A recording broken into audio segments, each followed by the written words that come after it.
2001년 9월 10일 보스턴에 있는 한 작은 호텔에 차량 한 대가 도착했습니다. 잠시 후 한 명의 남성이 호텔에서 나오고 차량에 탑승했습니다. 그리고 그들은 다시 이동을 시작합니다. 이들이 향한 곳은 차량으로 1시간 반 거리에 있는 포틀랜드 공항 바로 옆에 한 호텔이었습니다. 친절하게 웃으며 이들을 맞이하는 호텔 직원의 인사에도 불구하고 이들은 말없이 무뚝뚝하게 체크인을 했습니다. 운전자는 이집트인 모하메드 아타, 그리고 동승자는 사우디아라비아인 압둘 오마리였습니다. 30대 초반인 아타와 20대 초반인 에틴 얼굴의 오마리는 가까운 월마트에 가서 몇 가지의 물건을 사고 나왔습니다. 그리고 저녁으로 피자를 먹고 호텔로 돌아와 이른 잠자리에 들었습니다.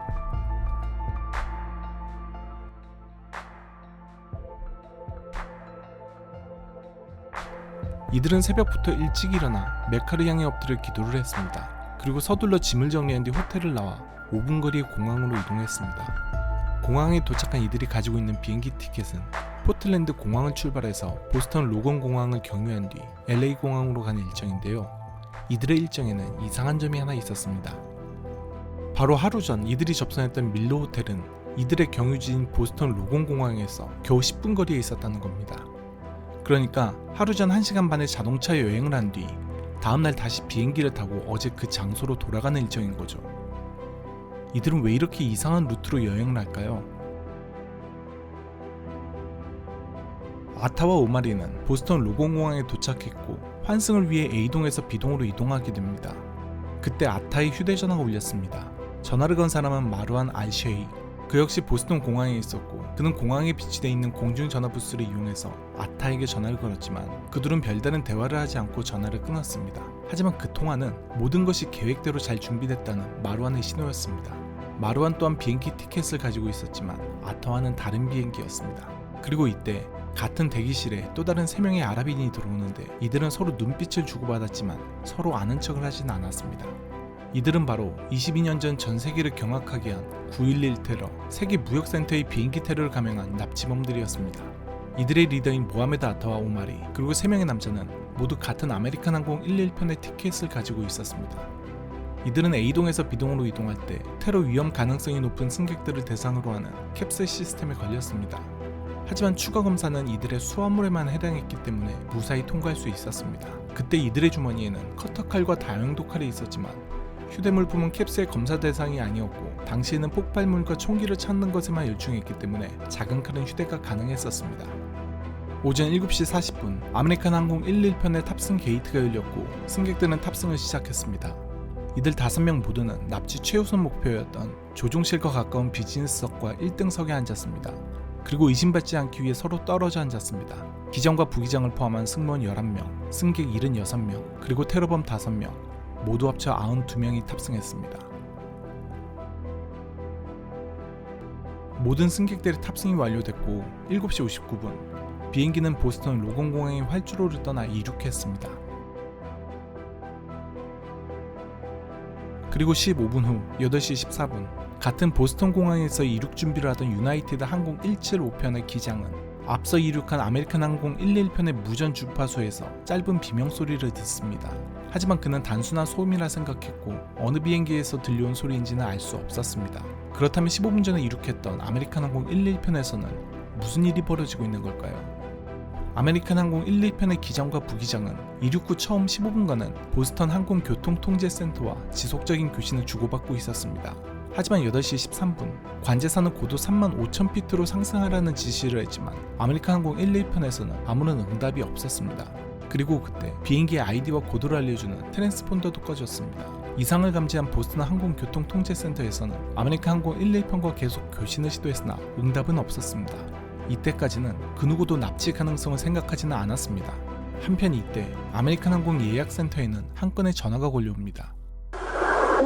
We just left Boston. We're up in the air. We're supposed to go to LA, and the cockpit's not answering their phone. Okay, but what seat are you sitting in? What's the number of your seat? Okay, I'm in my jump seat right now. Okay. At 3R. My name is Betty Ong. I'm number 3 on flight 11. Okay. 전화를 건 사람은 미국인 승무원 베티 옹이었습니다. Can you describe the person that you said someone is what in business class? I'm sitting in the back. Somebody's coming back from business. If you can hold on for 1 second, they're coming back. 베티옹은 이코노미 승객을 담당했기 때문에 비행기 후미에서 테러범들의 눈을 피해 전화를 걸 수 있었던 건데요. And we can't get to the cockpit. The door won't open, too. And we can't even get up to business class right now because nobody can breathe. Our number one is stabbed right now. Okay. And our number five, first class galley flight attendant and our purser's been stabbed. Hey, Betty. Do you know any information as far as the gentlemen that are in the cockpit with the pilot who they said first class? They were sitting in 2A and B. They are in the cockpit with the pilot. 그리고 그녀가 예약센터와 통화를 할 때 또 다른 이코노미 담당 승무원인 스위니도 보스턴 공항의 지상센터와 통화를 했습니다. 그녀들의 보고를 통해 종합된 상황은 승무원을 비롯해 승객 중 사망자가 있으며 조종실이 이미 테러범들에게 장악돼 비행기는 하이제킹됐다는 것이었습니다. 그리고 테러범들이 가진 무기는 커터칼이라는 것과 테러범들의 좌석을 확인해줬습니다. 그리고 잠시 후 We have some planes. Just stay quiet and we'll be okay. We're heading to the airport. American 11, are you trying to call? Nobody move. Everything is okay. If you try to make any move, you'll injure yourself and the airplane. Let's stay quiet. Nobody move, please. We're going back to the airport. Don't try to make any stupid moves. 이 목소리의 주인공은 모하메드 아타였습니다. 그는 기내 승객들에게 방송하려고 했던 거지만 실수로 보스턴 센터로 메시지를 전달한 건데요. 그는 반복적으로 가만히 있으면 안전하다는 걸 강조하며 승객들을 진정시키려 한다는 걸 알 수 있습니다. 총기가 없던 그들이 가장 우려했던 건 바로 절대적 다수인 승객들이 숫자를 앞세워 자신들을 공격하는 것이었습니다. 그로 인해 그들은 자살폭탄이 있다는 말로 협박을 하기도 했고 승객들이 가장 적을 걸로 예상되는 아침 시간에 비행기 하이제킹을 계획한 것입니다. 전화가 걸려온 지 2분 뒤 아메리칸 항공 118편은 남쪽으로 방향을 크게 선회했습니다. 트랜스폰더는 꺼져 있어 고도 확인은 불가능했지만 레이더를 통해 비행기의 위치를 파악한 보스턴 항공교통통제센터는 근처 항공기들에게 고도를 지키지 않고 비행하는 아메리칸 항공 118편을 확인하고 충돌을 주의하라 알렸습니다. 그리고 그때 마침 근처를 지나고 있던 유나이티드 항공 175편의 기장은 29,000피트 낮은 고도로 비행하는 118편을 발견하고 교통센터에 보고했습니다. 그러자 관제사는 31,000피트의 175편과 충돌 위험성이 있어 비행기를 돌려 피하라고 지시했습니다. 175편의 기장 빅터 사라치니는 20분 전에 들은 아메리칸 항공 118편의 비명소리가 기억이 났고 이를 보고했습니다. 하지만 지금 교신하고 있는 175편에도 마루안을 비롯한 5명의 테러범들이 타있다는 사실을 아무도 모르고 있었습니다. 그리고 15분 전 워싱턴 덜레스 국제공항에서 이륙한 아메리칸 항공 771편에도 뉴워크 국제공항 활주로에 이륙대기한 유나이티드 93편에도 테러범들이 타있다는 사실은 그때까지 아무도 몰랐습니다. 이렇게 치밀하게 테러를 계획한 이들은 누굴까요? 이 모든 이야기는 독일 함부르크에서 시작됩니다. 이집트인 모하메드 아타는 이집트 최고 명문인 카이로 대학교를 졸업하고 아버지의 권유로 1992년에 독일 함부르크 공과대학교 대학원 과정에 입학했습니다. 원래 보수적인 무슬림 신앙을 가졌던 그였지만 그가 극단적 이슬람에 빠지게 된 건 함부르크의 한 모스크를 다니면서부터였습니다. 당시 함부르크에는 급진적인 근본주의 수니파 이념을 전파하는 알쿠데스 모스크가 있었는데요. 모하메드 아타는 이 모스크에 정기적으로 나가기 시작했습니다. 이때부터 모하메드 아타는 이스라엘과 중동 이슬람 국가들을 차별적으로 대하는 미국에 대해 종교적인 분노를 갖기 시작했고 테러를 생각하게 됐습니다. 그는 같은 생각을 가진 여러 무슬림 근본주의자들을 만나던 중 마르완 셰이, 지하드 자라, 람지 비날십 같은 9.11 테러의 주요 테러범들을 만나게 됐고 이들은 함부르크 셀이라 불리는 조직을 결성하게 됩니다. 함부르크 공과대학 근처의 한 아파트에서 이들은 일주일에 서너 번씩 만나면서 자신들의 반미 감정에 대한 생각을 나누고 테러를 본격적으로 공모하기 시작했습니다. 그리고 1999년 자신들만으로 테러를 수행하기 어렵다 판단한 그들은 아프가니스탄으로 건너가 알카에다에 가입했고 거기서 여러 훈련을 받았습니다. 그때 그들의 영어 실력, 해외 거주 경험, 고학력의 학위, 그리고 서구 사회생활을 잘 이해하는 그들을 눈여겨 지켜보는 이가 있었는데 그가 바로 알카에다의 수장 오사마 빈라덴이었습니다. 그 당시 오사마 빈 라덴은 비행기를 이용한 테러를 계획하고 있었는데요. 마침 함부르크 셀을 알게 됐고 이들을 적임자라 생각하고 만나게 됐습니다. 그리고 그 자리에서 함부르크 셀은 오사마 빈 라덴에게 충성을 맹세하고 자살 테러 임무를 수락했습니다. 독일 유학 경험을 바탕으로 미국 비자 발급이 용이했고 똑똑하며 영어가 가능하기 때문에 이들 함부르크 셀은 테러 계획의 가장 중요한 비행기를 조종할 파일럿으로 선정됐습니다. 그리고 알카에다는 비행기 하이제킹 현장에서 승객들을 제압하고 비행기를 장악할 나머지 15명의 건장한 테러범들을 모집했습니다.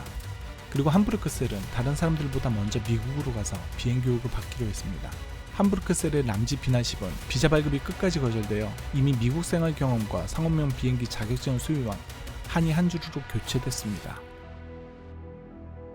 2000년 6월 3일 뉴요크 공항에 도착한 모하메드 아타와 마루아는 비행 교육을 배울 비행학교를 찾기 시작했습니다.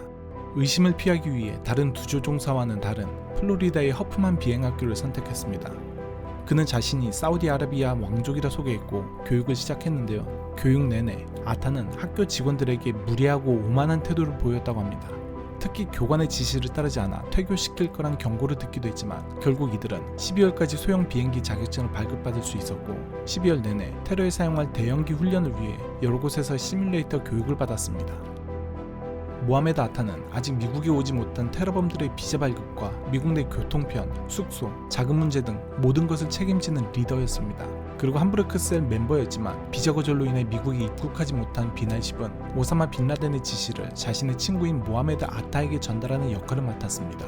오사마 빈 라덴은 미국의 상징으로 간주되는 세계 무역센터 2개의 건물과 국방부 그리고 국회의사당을 타겟으로 지정했고 비날십은 이를 아타에게 전달했습니다. 그리고 빠른 시일 내에 계획을 실행하라는 명령도 전달했습니다. 8월 29일 남지는 모하메드 아타에게 한 통의 전화를 받았습니다.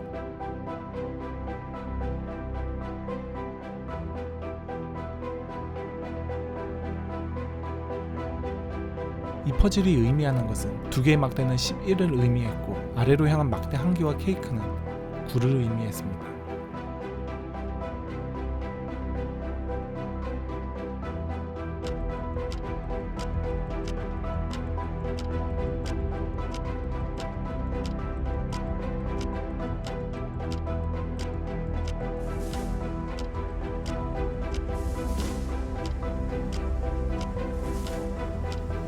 What's going on, Betty? Betty, talk to me. Betty, are you there?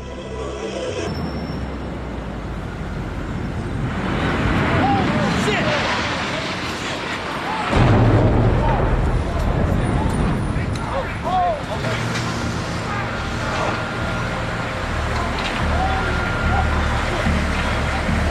2001년 9월 11일 오전 8시 46분 아메리칸 항공 111편은 맨하튼 상공을 날아 북쪽 타워로 알려진 제1세계 무역센터에 충돌했습니다. 비행기는 건물의 93층에서 99층까지 충돌하여 해당 층의 사람들은 거의 대부분이 즉사했습니다. 그리고 또 내부의 계단 3개가 모두 파괴되어 아래층의 사람들은 대피를 시작했지만 99층 위에 있던 사람들은 대피할 수 있는 방법이 없었습니다.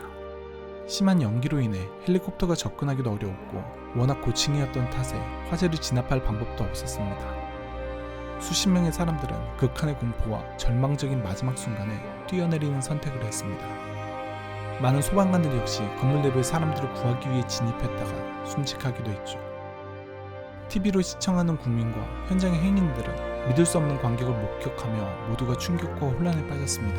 하지만 이들보다 더 놀라고 공포에 빠진 사람들은 바로 옆 타워에서 일하던 사람들입니다. 제2세계 무역센터에 있던 사람들은 급히 건물로 빠져나가려고 했지만 믿을 수 없게도 보안 직원들은 이곳이 안전하다고 사람들을 다시 돌려보냈습니다. 그 누구도 이것이 테러라는 사실을 인지하지 못하고 단순 사고라고 생각했기 때문에 그들은 살 수 있는 마지막 골든타임을 놓치게 됐습니다. 첫 번째 충돌이 있고 17분 후 제2세계 무역센터 건물에도 또 하나의 비행기가 날아와 충돌했습니다.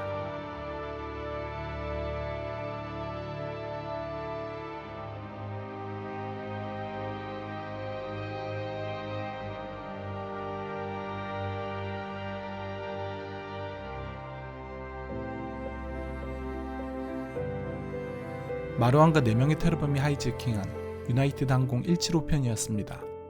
더 낮은 층의 비행기가 충돌한 남쪽 타워는 오전 9시 59분에 먼저 무너졌고 북쪽 타워는 29분 후 오전 10시 28분 완전 무너졌습니다. 그 여파로 북쪽 타워 옆에 있던 제7 무역센터 건물에 화재가 발생했고 이 건물도 7시간 뒤 무너졌습니다.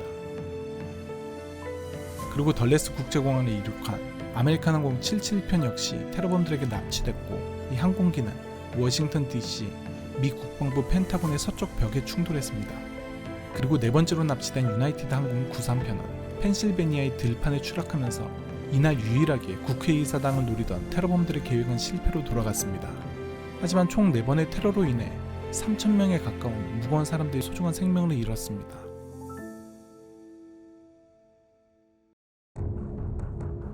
전 세계를 경악하게 한 테러에 미국은 엄청난 분노를 표하며 곧바로 배우가 누구인지 찾기 시작했습니다. 그리고 조지 부시 대통령은 테러의 주범으로 오사마 빈라덴을 지목하며 테러와의 전쟁을 선포하게 됩니다.